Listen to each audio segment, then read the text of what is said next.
দেখো শুধু পিঠাগা কত সুন্দর দুধ পাকন পিঠা এর নাম। রাধে রাধে বন্ধুরা, সবাইকে স্বাগত জানাই। আজকে দুধ পাকন পিঠা বানিয়ে দেখিব, তোমার শুধু দেখতে রও। প্রথমে চাউ গুঁড়ি আমি গুঁড়া করে লিছি, কড়াই জল বসিয়ে দিচ্ছি। জলটা ফুটে দে নুন দিয়ে দিব পরিমাণ মতন, দিয়ে ফুটলে একটু চিনি দিয়া ভালো করে ঘাঁটিয়ে নেব খুন্তি দিয়া। দিয়ে ফুটে দে গুঁড়ি টুকু টুকু দিব আর একটা খুন্তিলে ঘুরিতে রইব। ঘুরি ঘুরি একটা আঠর মতন হয়ে যাবে। একটু একটু গুঁড়ি দিব আর একটু একটু ঘুরিব যতক্ষণ এই শক্ত হবে। এরকম করিয়া খোটা টানতে হবে। একটু ভালো করে খোটা টানলে নরম হবে। তোমার যে কি কও মানে খোটা কইকে যতক্ষণে শক্ত হবে ততক্ষণ তো আর উঠলে হবে নি। একটা থালা লিছি, থালায় গুঁড়ি দিয়ে দেবো, শুকলা গুঁড়ি দিয়ে একটু লাড়িয়ে নেব। লাড়িয়ে করে সব থালাটায় ঢেলে দেবো। খোটা হয়ে এলো, দিয়ে আবার গুঁড়ি দিয়া দাববো ভালো করে।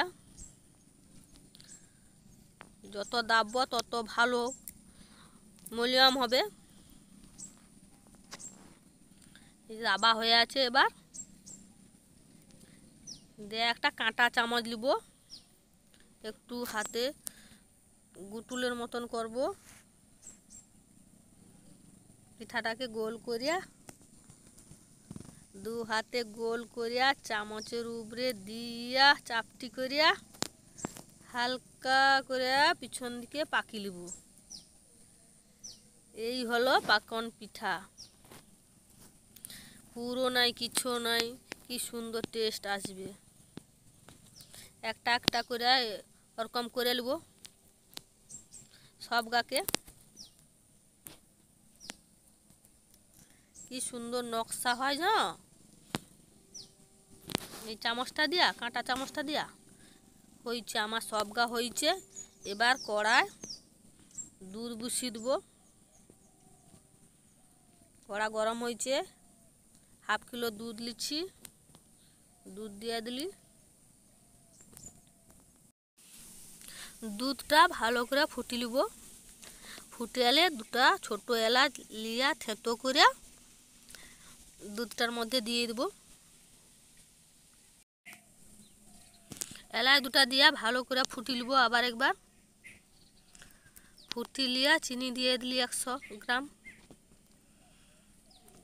দিয়ে ভালো করে আরও ফুটি নিতে হবে, জন্য ভালোভাবে ফুটা হয়। দিয়ে পিঠাগা ঝপঝপ ছেড়ে দিতে হবে। এই যে পিঠাগা ঢেলে দিলি,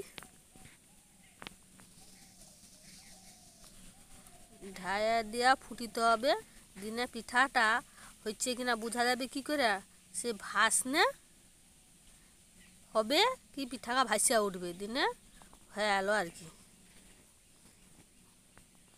এই যে ভাসিছে সবগা পিঠা, আমার পিঠা তৈরি হয়েছে। সব লোক দেখো আর ঘরে বসে বানাও। একটুকু লাইক সাবস্ক্রাইব করো বেশি বেশি করে। কমেন্টে জানাও কেমন হয়েছে। ভালো হইনও জানিব আর খারাপ হইনও জানিব।